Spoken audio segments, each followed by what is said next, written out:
In this video, we're going to look at a mechanics exam question involving two connected particles around a pulley.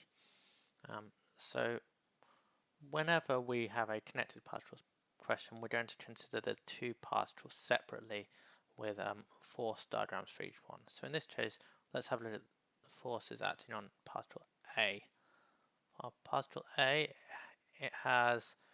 it weighs 4 kilograms. It has a mass of 4 kilograms, so it has a weight of 4g acting downwards. And it's connected to two strings. Both of them are,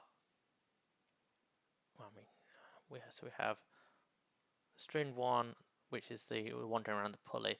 So that has a tension in it, which would be pulling particle A upwards, and the string we'll call that T, and then string 2 will say this is the one connected to the ground, so that's will be pulling A towards the ground.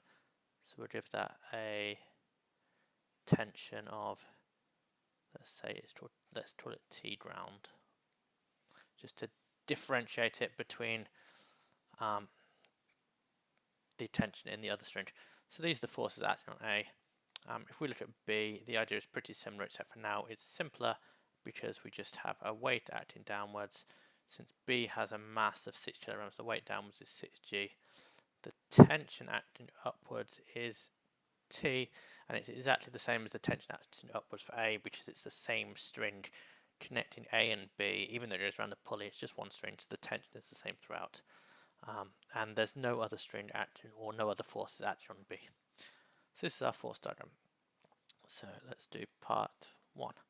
Find the tension in the string connecting A and B. Well, that's easy. We just look at the force diagram for B.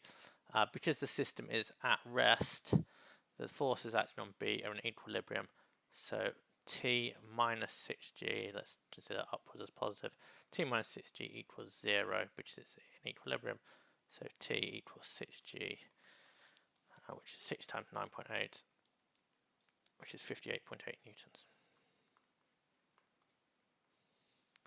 Okay. Now A part 2. Now we need the tension in the string connecting A to the ground. So let's consider forces acting on A. Again, A is in equilibrium, so the upward force is T.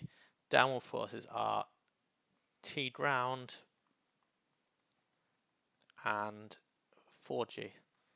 So the downward forces, so they're going to be negative. And again, this equation is equal to 0 because it's at equilibrium. We know what T is, so we get 58.8 minus T ground minus 4g equals 0. So just rearranging this gives T ground equals 58.8 minus 4 times 9.8, which is 19.6 newtons. Okay, so that's sort of part A done. I'm just trying to draw a line after that for part A. Part B, the situation is slightly different because now the string connecting A to the ground is cut.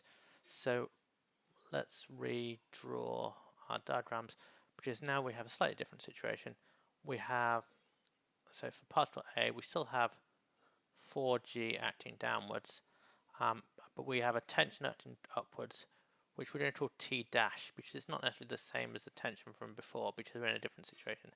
So T dash is acting upwards, and if we look at B, the force downwards, the weight is still 6g, but then we have T dash acting upwards again.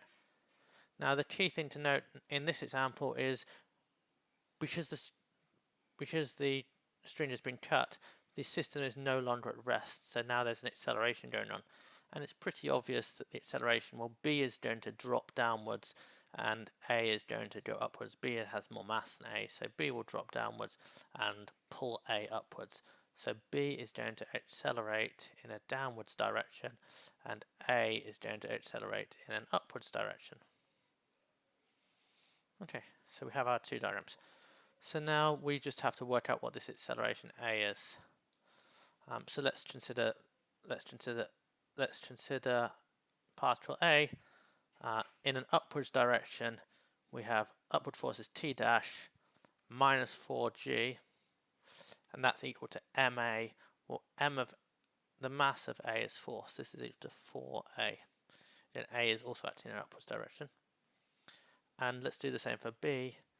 Now, if we look in an upwards direction, we've got T dash is the upward force, 6g is the downward force, so we get minus 6g, and that's equal to now our mass of particle B is actually 6, and 6 is the acceleration.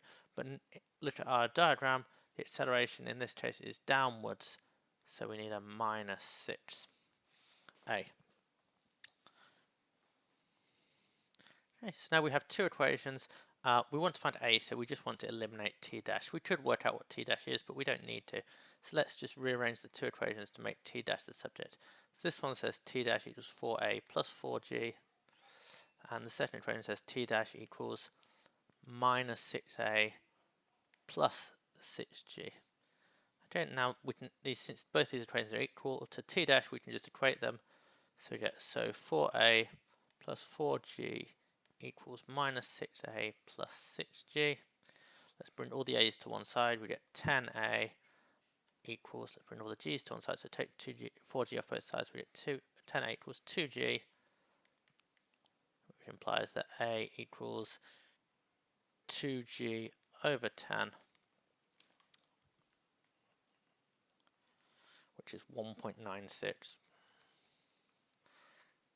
meters per second minus 2. And that's it.